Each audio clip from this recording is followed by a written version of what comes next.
Hi everyone, this is Renee. I'm going to be telling you a little bit about engaging stakeholders around sea level rise resilience in the Northern Gulf.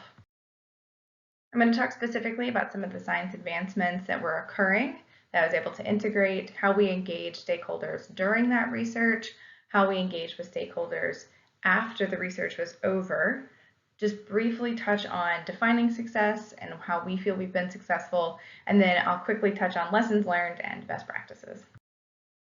So the scientific advancements, there's a lot in this project, but the overall sense is that the biogeophysical researchers were working on a system of systems analysis to capture coastal dynamics of sea level rise, understanding how the coastline will change as seas rise, and then what the impacts of that are.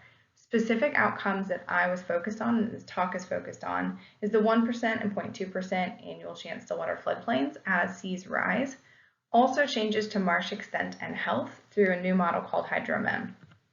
There was also ongoing social science research to capture perspectives around sea level rise, communication planning, and resilience. I'm just going to really clarify, this was the tip of the iceberg. There's so much work that went into this, so much great science, so many publications. Davina, Diana, there are several others that were engaged that you already heard from today, but this was a project led by Dr. Scott Hagan out of LSU, so I highly recommend you go to that link and check it out. So during the research, what did that engagement look like?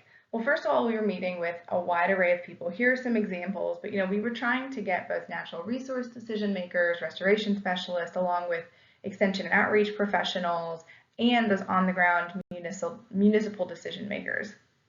When we got in the room together, we would talk about research goals and products. We would get feedback on the scope at the beginning of the project, and then over time, as results came out, have those sort of go through a gut check. Does this make sense? Is there maybe some data that are off, or we're not presenting this in quite the right way? And then as data products, ways to access and use the science came out, we also would talk about that. In addition, in more recent years, to complement those annual meetings, we've also had other touch points in between. So during that research engagement, it was iterative. There was definitely this development of a back and forth, making sure that each step along the way was a conversation.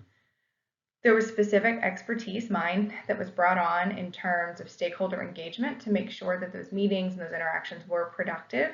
And because that came on, we were able to have robust dialogues that built more like networks instead of just single node points between the researchers and the decision makers. This kind of research is huge teams of biogeophysical and social scientists, along with lots of stakeholders at the table. So a whole network was built around this conversation. But that took time. This has happened over the course of 2 very large-scale projects plus lots of small ones, and it's been going on for more than 10 years. So there was time that had to be built into this. Once the research was over, and I say that sort of tongue-in-cheek because I don't think the research is ever over, but once concrete research objectives were met, such as what does the 1% annual chance stillwater floodplain look like in the future, we were able to move forward and begin this extension work. The research is done, there's a product, now we got to get it out there and make sure people are using it. So we engaged with other support professionals, regional planning councils, consultants who are often tapped to do planning, coastal engineers, outreach and extension professionals, really all of those support professionals helping the on-the-ground decision makers. And then we also engage directly with the municipal staff, state natural resource managers, for example, other decision makers. And in that work, it looks very different depending on what we're talking about. So there's straightforward outreach, risk communication through town halls, presenting to city council meetings, community dialogues. There's trainings and skill buildings, which are more in-depth to make sure that people walk away with the practical skills and capacity to integrate this information into their work. There's technical support where we don't worry about necessarily increasing capacity of the people we're partnering with, but we just bring the knowledge to the table and get it into a vulnerability assessment or a planning effort. And then also there's building additional products and access hubs that other people can use. For example, Lynn Balthus and Christine Buckle were instrumental in the geomsurge.org. They built that as an access and exploration point for the storm surge data. Another example are videos that take the concepts and the science has been learned and make those accessible. You can see those there, but we covered a wide range of things. And it's worth noting that to make this engagement after the research is over successful, it was integrated into other ongoing efforts. It wasn't that we go and talk about just this project. We go and talk about sea level rise resilience, and this project and its outputs are a critical component of that. So how are we defining success here?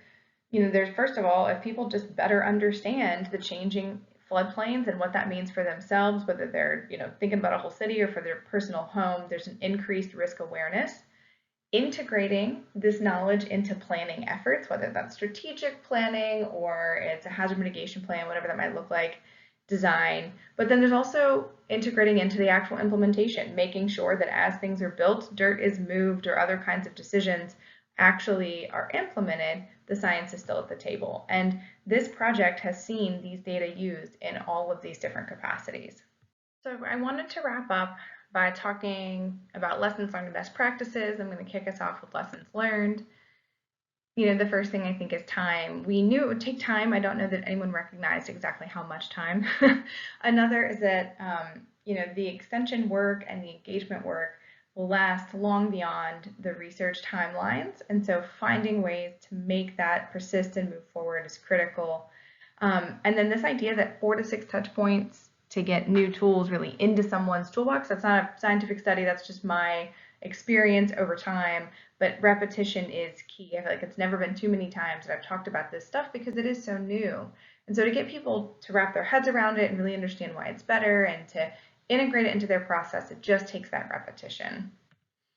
In terms of best practices, expertise, Scott was very strategic. He not only had some of the best ecological modelers and coastal modelers and social scientists, but he also went and got stakeholder engagement expertise to make sure there was a way to bring this together and to frame the research around the stakeholder needs. Additionally, integrating this with other programs and efforts, the Sentinel Site Cooperative got stood up and existed around sea level rise resilience explicitly, so bringing me, who was leading that effort, into this project was a way to make sure the science was integrated into other programs and efforts that persisted beyond the one research effort. And then finally, engaging with the social scientists and making sure that we were coordinating in those meetings. The social science studies happen, those annual meetings. So we were able to get the immediate feedback to shape the research and the tools and to direct that information, but also we were getting that more fundamental understanding of perceptions to long-term consider resilience, sea level rise communication, those kinds of efforts. And so together, we were able to get great information and we were able to do it well because we coordinated and made sure we weren't being repetitive or asking too much information from people. So I'm out of time. Thank you very much. Like I said, Scott led the team. There were a lot of people that helped make this visualized, Lynn and Christine in particular. Y'all know me, you know my contact information. I'll talk to y'all later. Thanks.